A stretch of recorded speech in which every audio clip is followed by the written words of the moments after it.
The rainforests of Indonesia, the last refuge of one of man's closest relatives, the orangutan.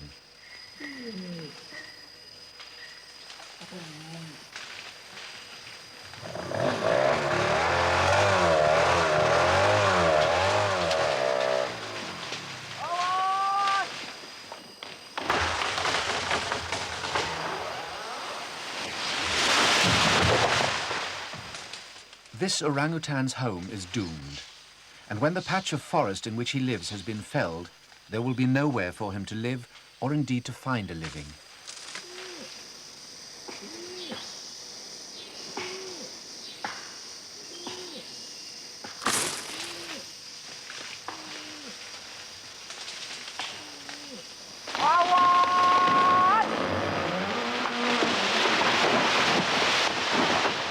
This magnificent animal is fighting for its very existence as more and more of its forest home is hacked away.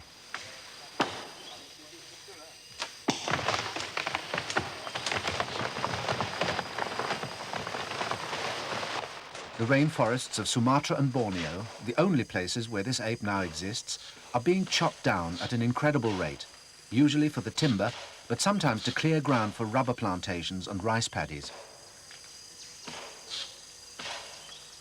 This big male senses that he has nowhere to go, and that the man with the axe waits for him and his kind at the base of every tree.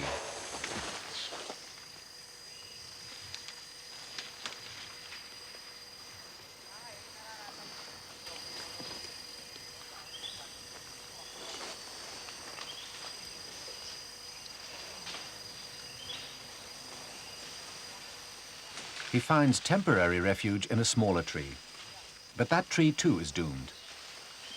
The name orangutan means man of the forest.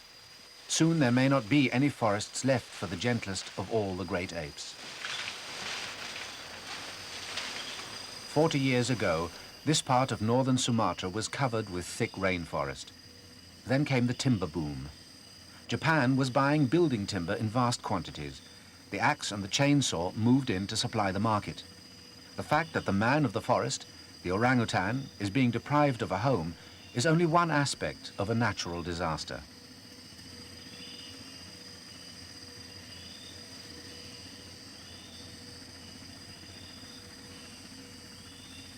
What the tree fellers are also doing is changing the climate in a way that could drastically affect their own lives.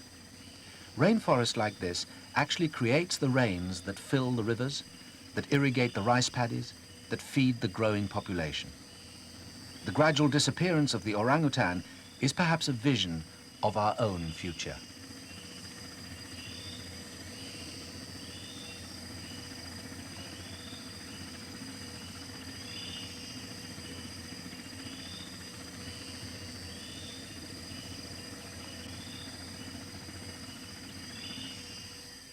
The orang once occurred all over Southeast Asia.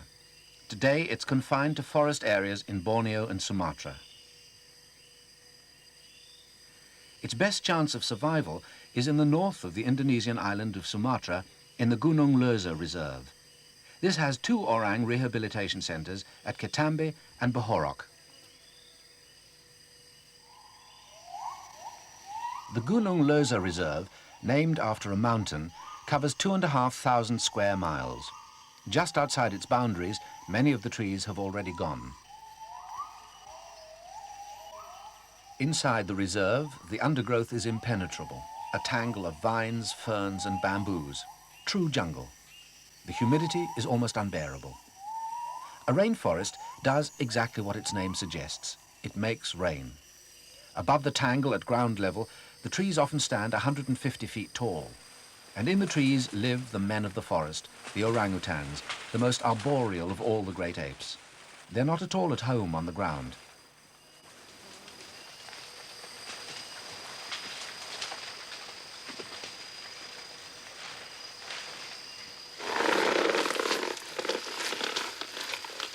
They're masters of the trapeze and high wire, even youngsters like this one. He's only about 3 years old.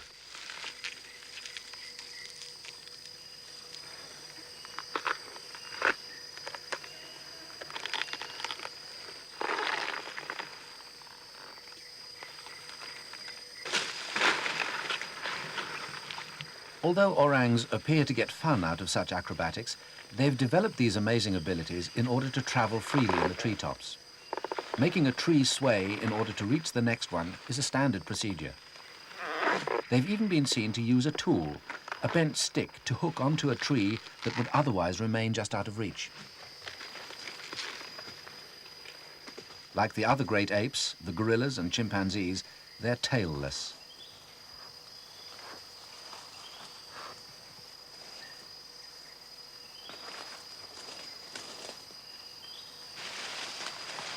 If gorillas are the ponderous heavyweights of the ape family and chimps the activists, then orangs are the good-natured pacifists. The great apes are our own closest relatives.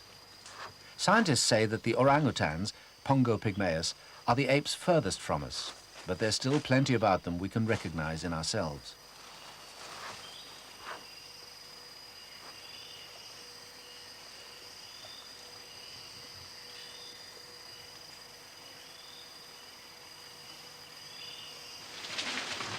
Perhaps their peaceful nature is due to the fact that orangs have so few enemies. An occasional clouded leopard may seize a youngster on the ground, but once in the trees, they're safe. They seem to be able to judge to the finest limits the strength of a creeper or branch that will bear them.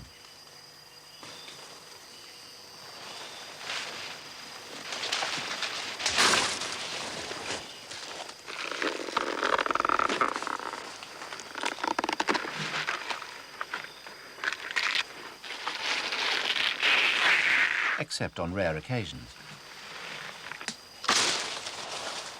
Orangs share very few domestic habits with their relations, the gorillas and the chimpanzees of Africa. But they do have this much in common. They build nests in the trees in which to spend the night.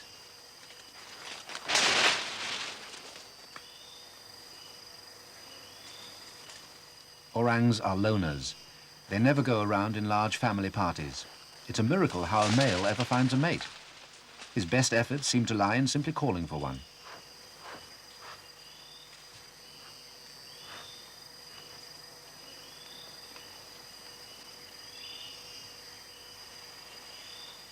Almost the only time 2 or 3 orangs are seen together is within a growing family. This immature youngster is still closely attached to its mother, who has another one, a very young baby, clinging to her breast.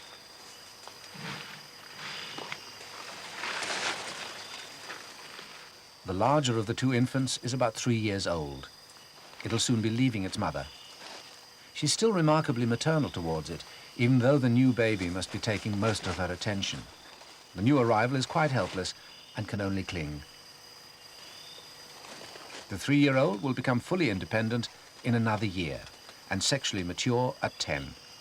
In the reserve, it may eventually live to the age of 30.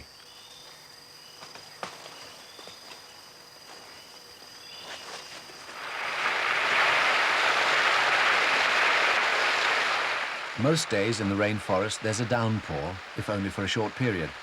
In the rainy season, it's monotonously continuous. The orangutans have an answer to this. Their wiry hair does offer a certain amount of protection.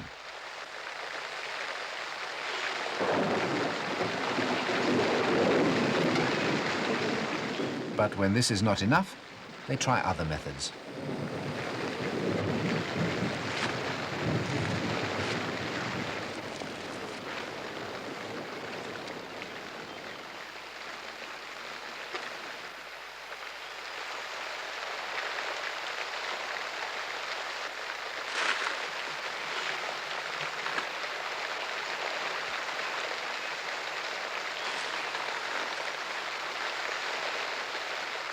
In this reserve, there are around 2,000 orangs, a fifth of the world total of perhaps 10,000 in the wild.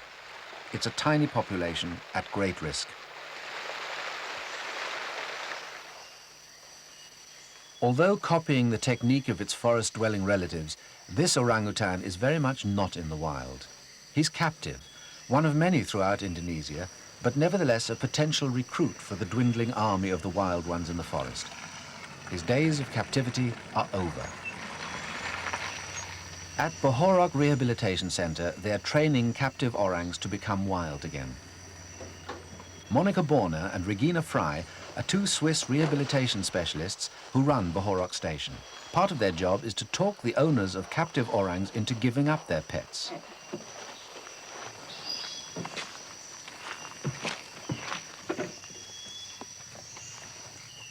This ape belongs to the crew of an oil drilling rig. For 40 years, it's been illegal to kill, capture, keep in captivity, or sell an orangutan. But no one has taken much notice of this law until recently. The oil crew got this orang as a baby. Now it has grown too big for comfort. Monica Borner did not even have to persuade them to give it up once they heard of the work of Bohorok Station.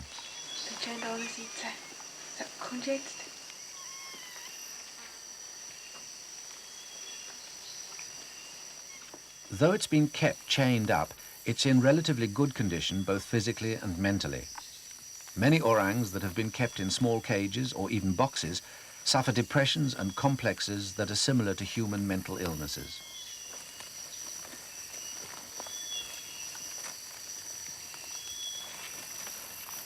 This orang obviously hasn't been shut up. It's ready to go into the box in which it will travel to Bohorok without excessive persuasion. Now it will learn to become a free-living orangutan.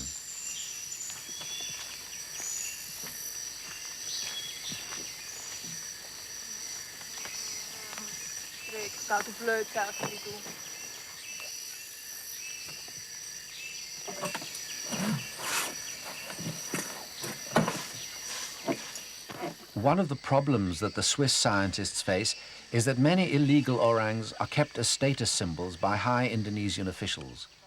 General Medelu, police chief for northern Sumatra, saw it as a question of setting an example when he gave up not only a 10-year-old female, but also a youngster from his private collection.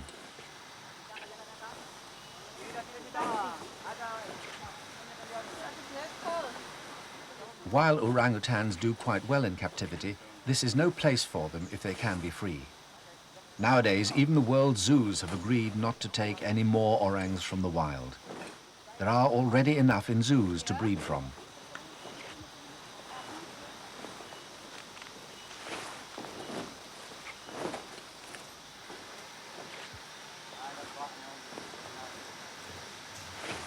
In the 3 years that they've been running Bohorok, Monica and Regina have rounded up over 50 orangs. Sometimes negotiations take weeks before they're able to drive away with another candidate for rehabilitation.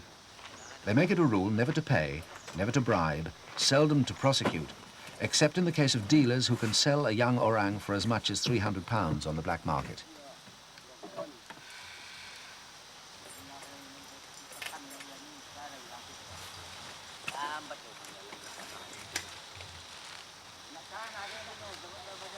Sometimes they have a lucky break. Monica spotted this cage in a garden while driving past. It contained a very young baby.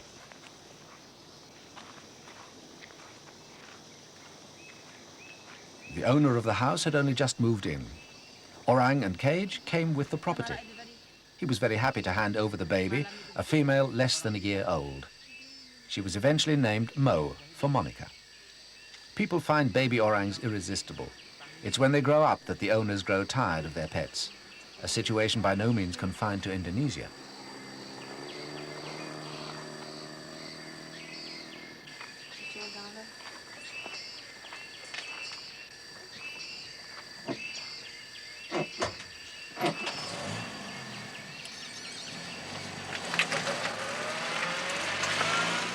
Monica Borner would be the last to claim that she and Regina Fry are the only ones to round up illegal captives.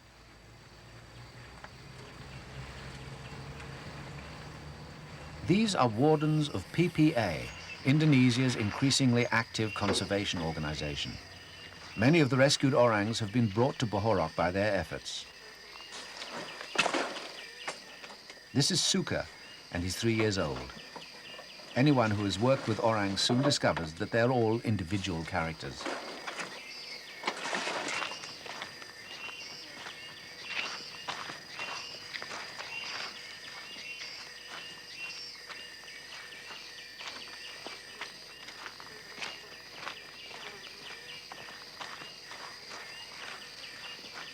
It's a mile walk from the end of the road to the edge of the forest reserve.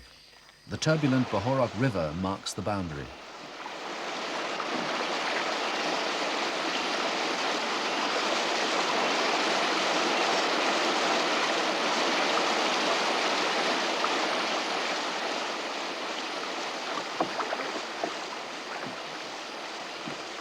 The two Swiss scientists are at the landing place to meet the PPA men with their new deliveries. Regina Fry is the first to greet Suka, then Monica Borner.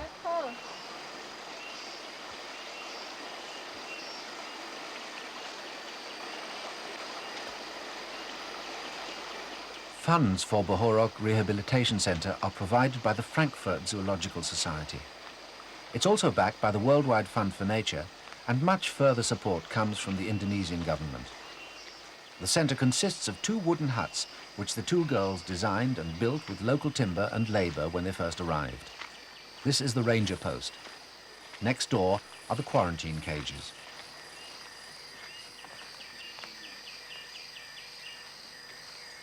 At first it must seem that the new arrivals have merely exchanged one prison for another. But a 4 to 6 weeks quarantine period is essential. The orangs have been in contact with human beings and exposed to all the germs that afflict them. Orangutans can catch our diseases, including tuberculosis, pneumonia, and even polio. When allowed to roam freely in the forest, these could easily spread to the wild population.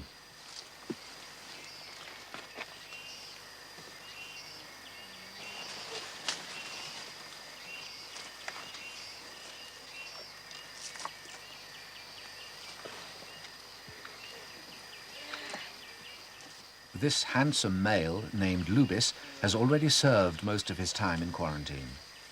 The cages may appear unnecessarily strong, but orangs can escape from pretty well anywhere once they put their mind to it. They're even capable of using wooden planks as levers. They're very strong, but almost invariably gentle. Although these rehabilitation candidates seem to love human contact, they will soon have to learn to do without it.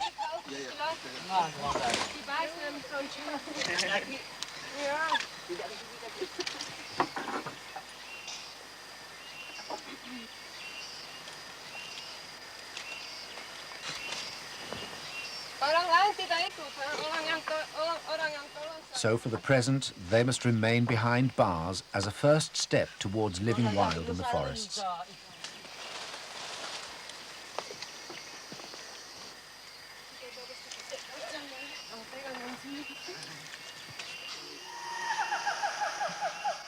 Little Mo is so small she spends the night in a basket in the girls' living hut. The infants are always a problem. Mo, fortunately, is a healthy baby. Regina takes her into the forest for a climbing lesson.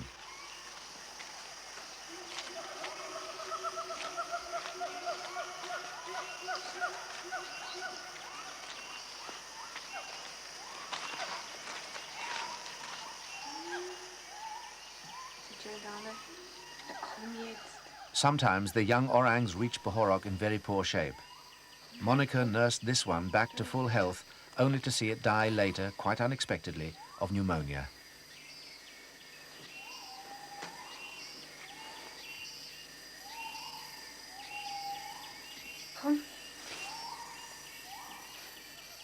It seems ridiculous to have to teach even a very young orang how to climb.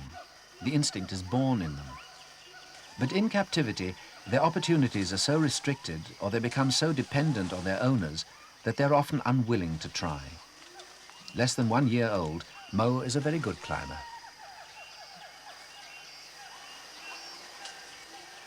At first, the 3-year-old Suka was just the opposite. When Monica took him into the forest, he clung tightly to her.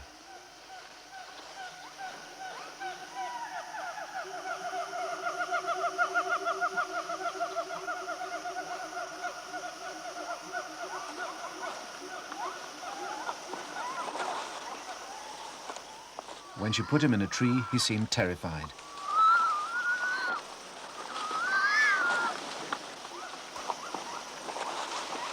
He scuttled along the ground more like a young gorilla than an orangutan.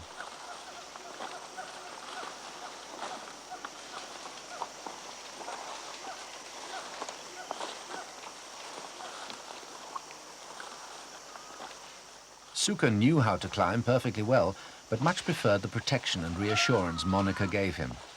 With further training, this situation was to change very soon.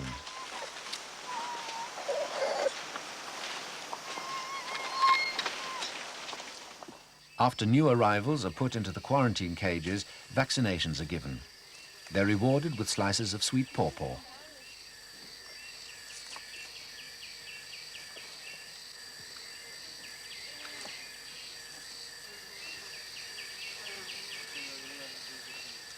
They're extraordinarily cooperative creatures, making little fuss about their polio and TB jabs.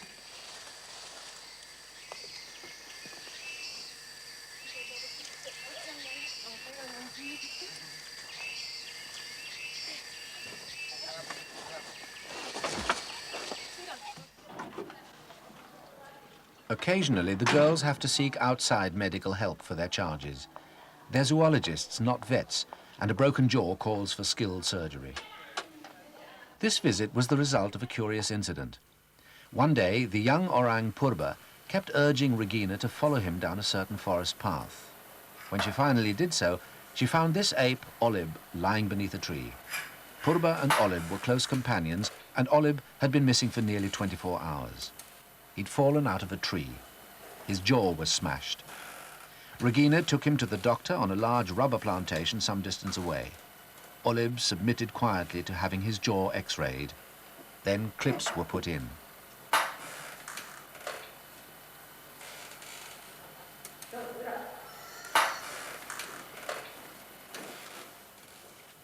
Six weeks later, Regina brought him back to the surgery. He lay down quietly, without so much as a cry or a bite, to have the clips taken out. No anesthetic was needed.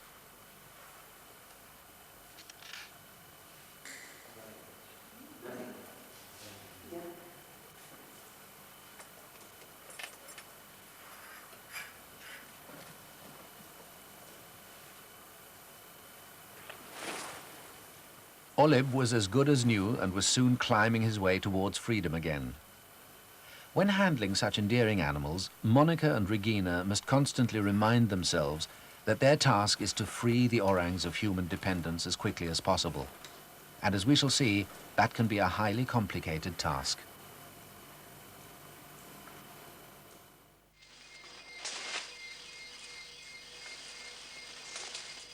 There are always about 20 orangutans at Orang Rehabilitation Centre learning to be wild apes again. All but the very young live in the forest all day. In mid-afternoon, they come swinging in from all directions.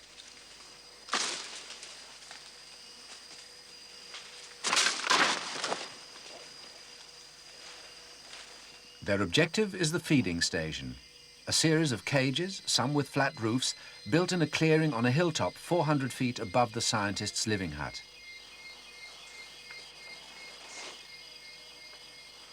Either Monica or Regina attends each feeding session so they can observe each orang's progress.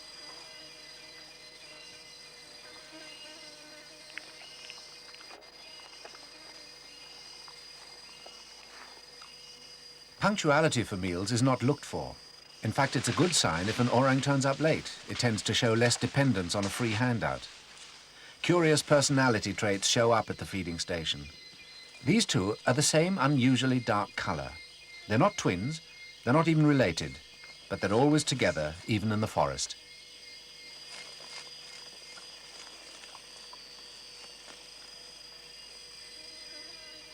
There's always milk, especially for the younger ones.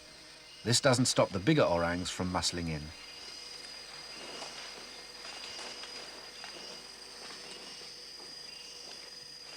In the general free-for-all, there's always one youngster that feels it's been cheated.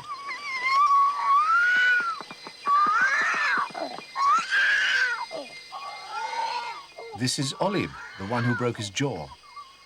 His friend's gesture looks like sympathy, but it's more likely to be inspired by curiosity and a wish to play.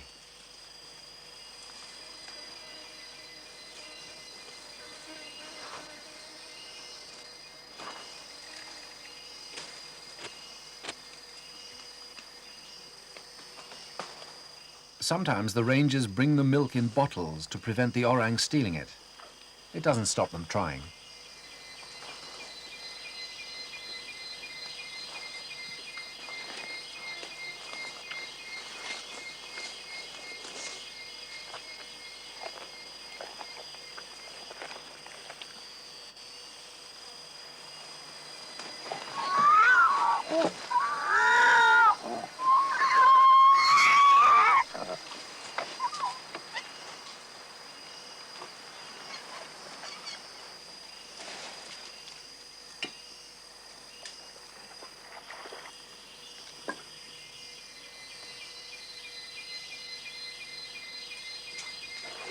It's a pretty chaotic meal, but there's never any bad-tempered fighting.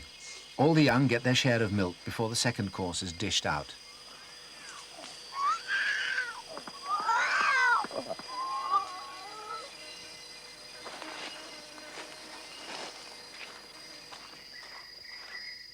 Today, Regina's on duty. She lets Suka out of his cage beneath the feeding platform. Suka is still too inexperienced to be allowed to roam freely in the forest all day. He just comes out at meal times. Suka has come a long way since the first few days when he refused to climb.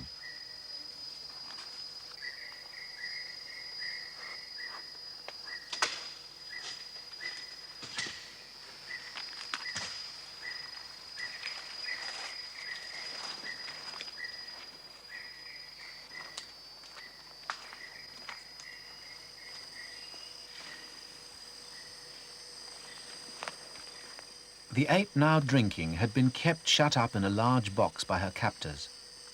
As a result, she has become emotionally disturbed and will probably never be self-reliant enough to return to the forest. She sits always alone. There's no doubt Suka will make it back to the forest. His present boisterous personality will probably change. Regina has seen extrovert youngsters like Suka before. In a year or two, they settle down.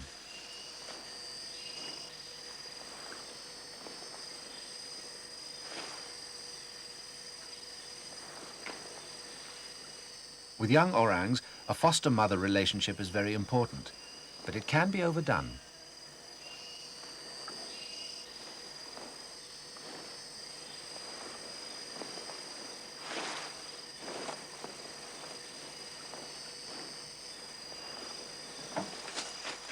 If you asked anyone what they'd give an orangutan to eat, they'd probably say bananas. But bananas are seldom found in the kind of forest the wild orangs frequent. This diet of bananas is deliberately monotonous.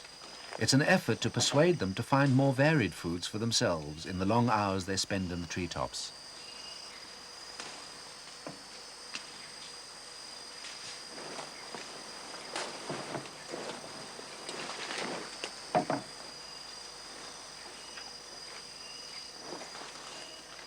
That's Suka looking after his own interests again.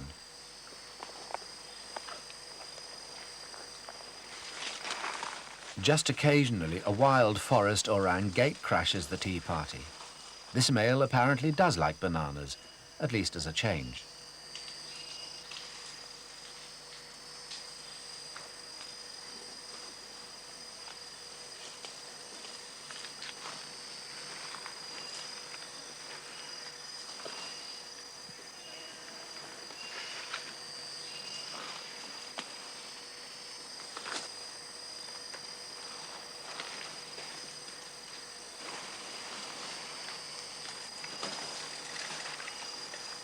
Suka is beginning to practice swinging in preparation for the day when he's a wild male, like the banana raider.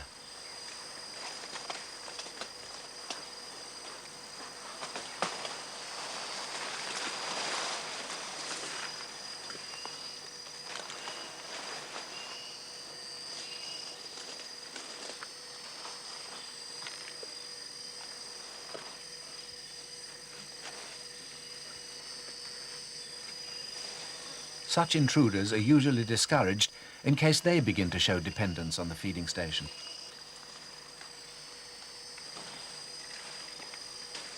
Meanwhile, back on a branch, Suka plays with an older orang.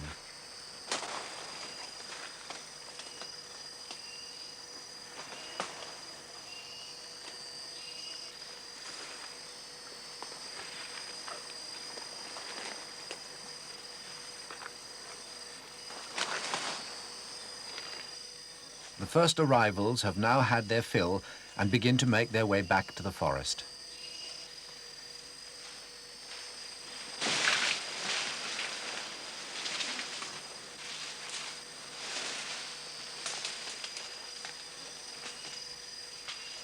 Being solitary animals, young orangs never get the chance to play like this in the wild. They certainly never meet Jack Russell Terriers like Regina's bitch, Vumi.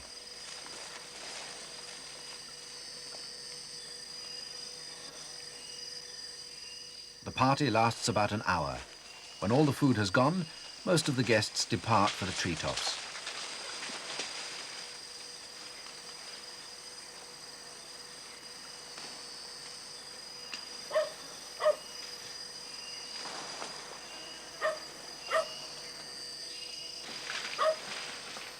Suka will be going back in his cage for the night.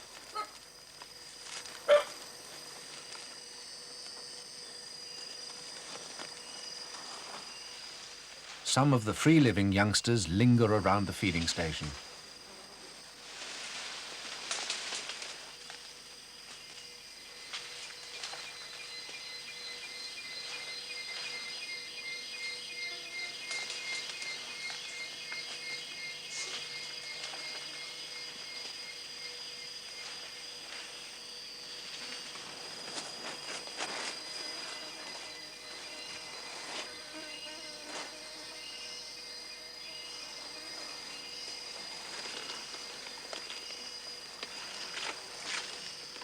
The Swiss scientists have been supervising this unique banquet every day for 3 years.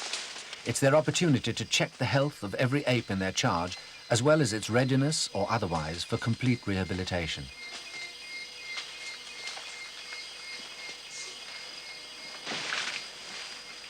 Obviously, this lot have mastered the first essential, traveling through the canopy.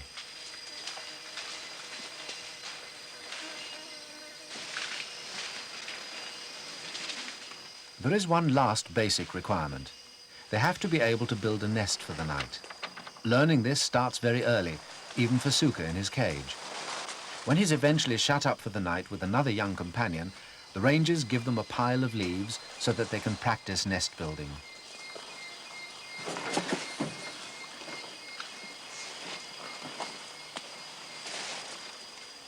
Suka has a forceful personality and usually ends up with the lot.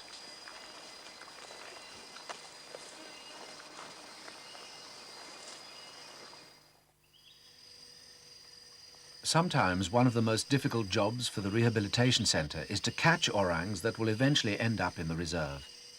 A message has come that there's a wild male trapped in a timber concession 100 miles away. The orang must be caught and transferred immediately, since the trees there are coming down fast.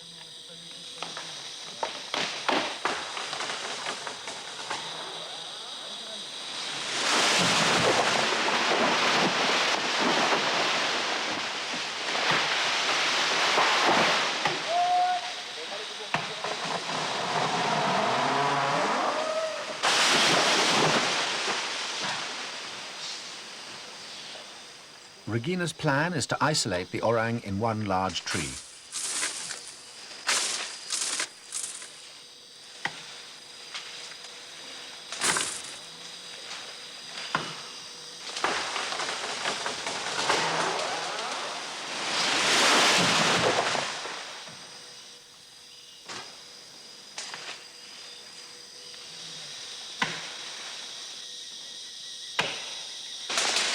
Shaking and throwing down branches is the limit of aggression orangs normally reach, and only then when sorely pressed.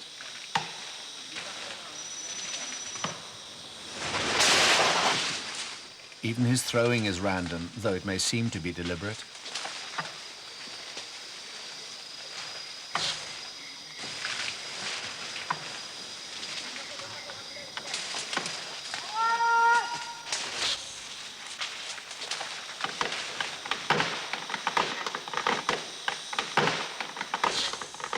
With the felling of the tree on the right, the orang is isolated.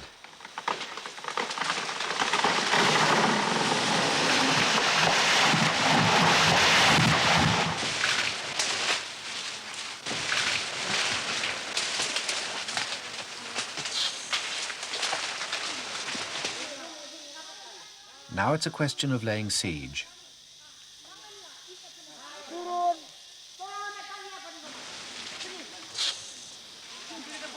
The homemade nylon nets are laid around the base of the tree.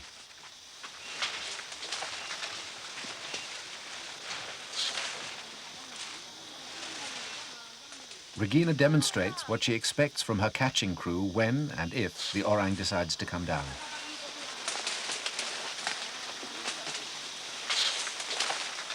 The tactic now is to try to get a man up above the ape.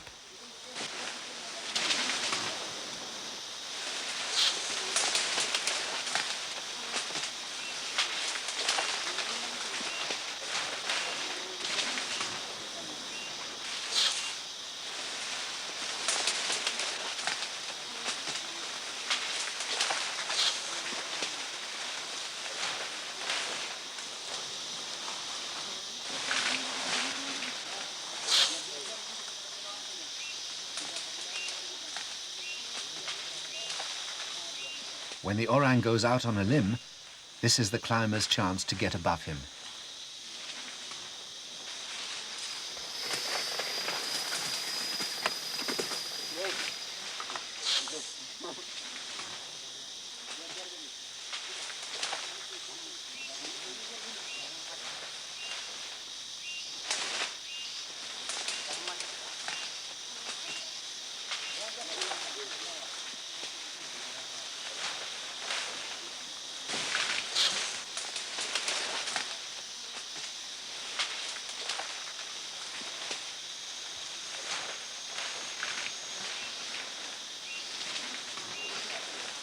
A member of the catching team has reached a vantage point.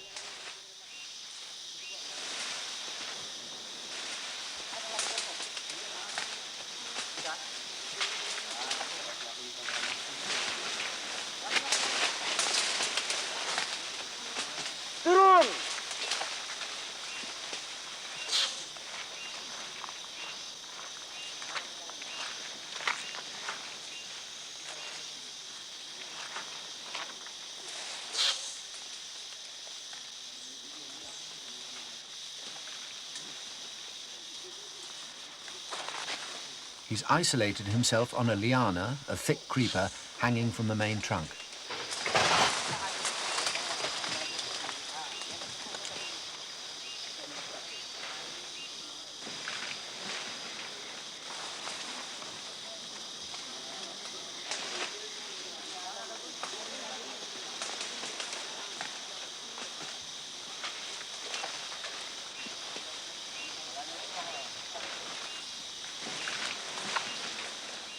He knows there's a man above him and many men down below.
Even in what must be a terrifying situation, this powerful young male doesn't struggle or fight.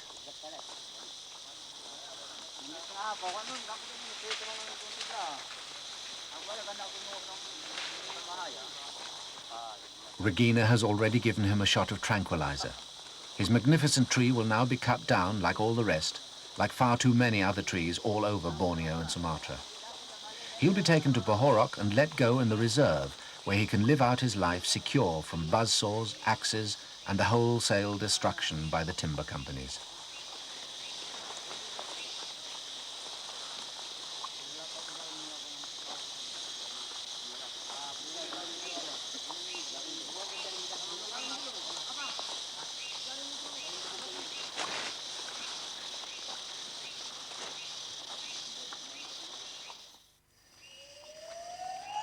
When a batch of orangutans is ready for return to the wild, they're released 15 miles from the station. That's enough to stop them finding their way back to become dependent again.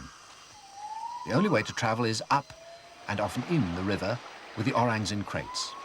The forest is far too thick for anyone to walk through it. Every 100 yards or so, the jungle closes in on one bank and the party has to wade. The current is strong and the bottom is treacherously slippery. With an average of 15 crossings per mile, it's an exhausting process. The Indonesian helpers somehow manage to stay upright on bare feet.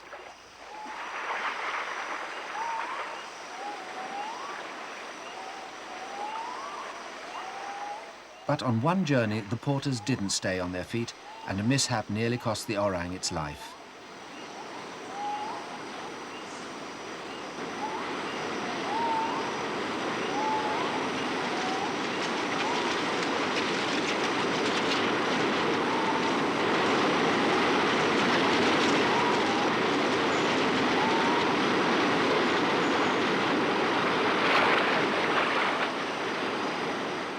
By pure good luck, the crate didn't sink.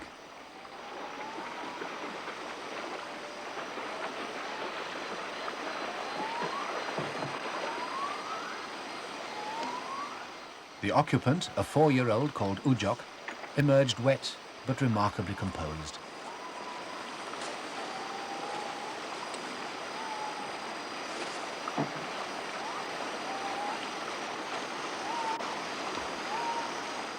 After the accident, Regina decided that they could no longer risk making releases by the river route.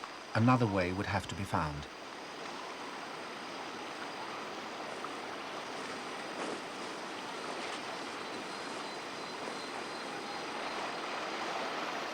They reached the release point without further trouble, and Ujok gratefully climbed a convenient creeper towards a new life of freedom.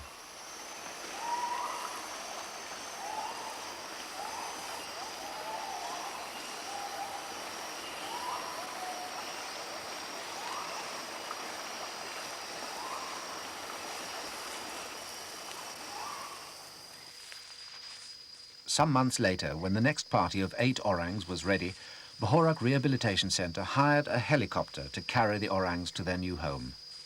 There was nowhere to land close to the station, and so the apes had to be carried a mile or so outside the reserve. But first there was that river to cross.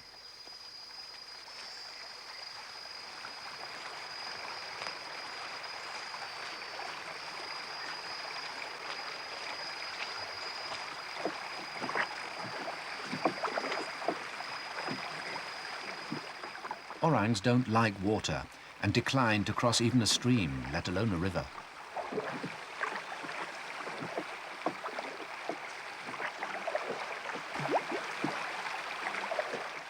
Their fear of water is what makes the river such an effective boundary to the reserve. Regina reassures him, perhaps for the last time in his life, and the crossing is attempted again.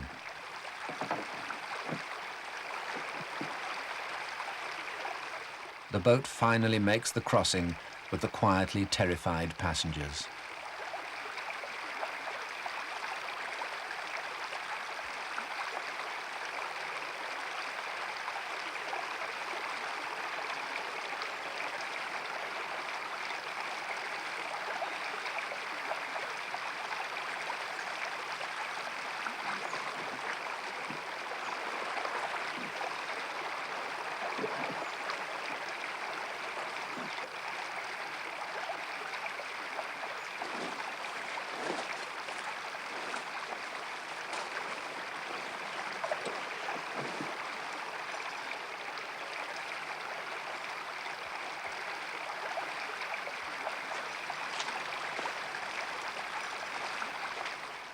This time, it's Monica Borner who's in charge of the release operation.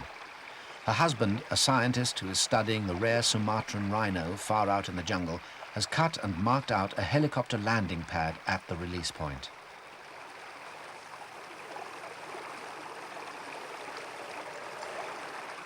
These 2 orangs are the quietest of the party. The other 6 will travel in crates. To save room in the helicopter, this pair will fly on Monica's knee, but inside sacks for safety.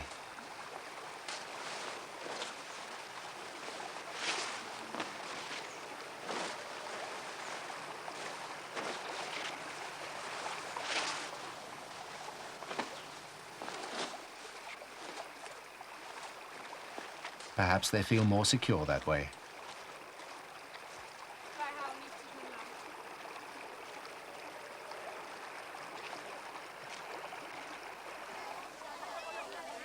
It's an expensive undertaking to return just 8 orangutans to the forest. During the girls' entire 3 years at Bahorok, the total released has been fewer than 30. The other Sumatran centre at Ketambe, run by Dutch scientists, has achieved much the same results. In Borneo, there are stations at Sepilok and Kalimantan. But when the world population of an animal is down to a probable total of only 10,000, the release of every orang counts, provided that the primary forest in which the orangs live can be kept. In the reserve, this seems certain, if only because much of it is mountainous and unsuitable for logging.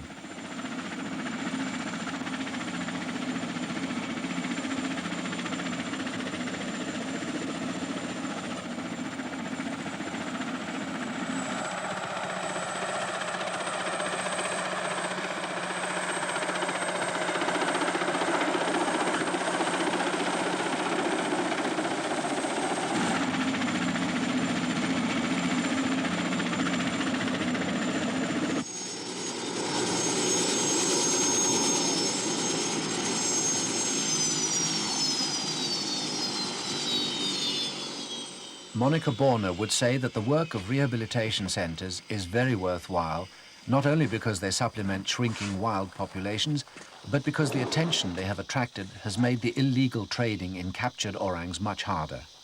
And this, arguably, is their greatest achievement for conservation.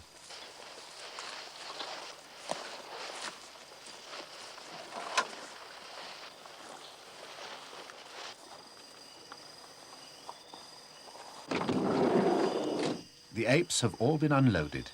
Monica stays behind to make the releases and ensure that the orangs get away to a good start.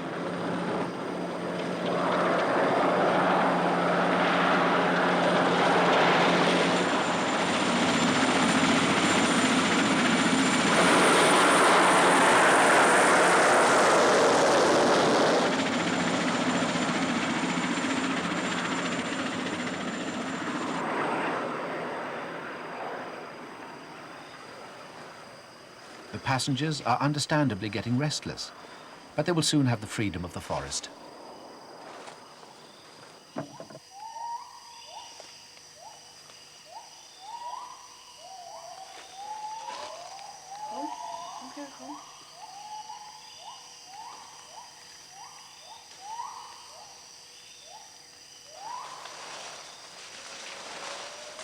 One of the disappointing things about these releases is that it's impossible to follow the apes in their freedom. Even if a radio transmitter could be put on them, it would be impossible to follow their signals on foot. The jungle is too thick. And there's no way an orang could be persuaded to wear a larger transmitter traceable by an aircraft or satellite. So it's largely an act of faith, though some of the released orangs have been spotted close to the river. Perhaps a little sadly, Monica watches them for the last time before they disappear.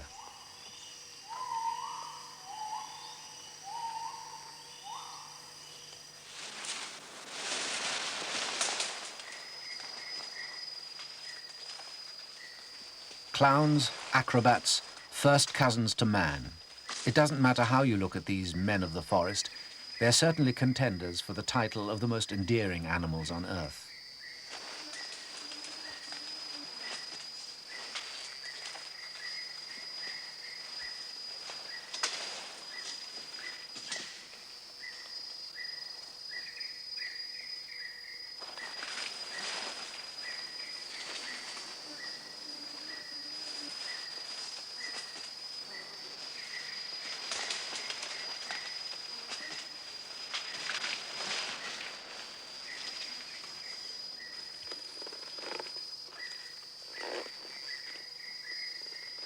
The work of rehabilitation centres like Bahorok has brought home not only what we are losing, but what we must do to keep the few orangs that are left. It is up to the governments of Indonesia and Malaysia, and the outside helpers they seem to welcome, to ensure that the man of the forest will still have a forest left to live in.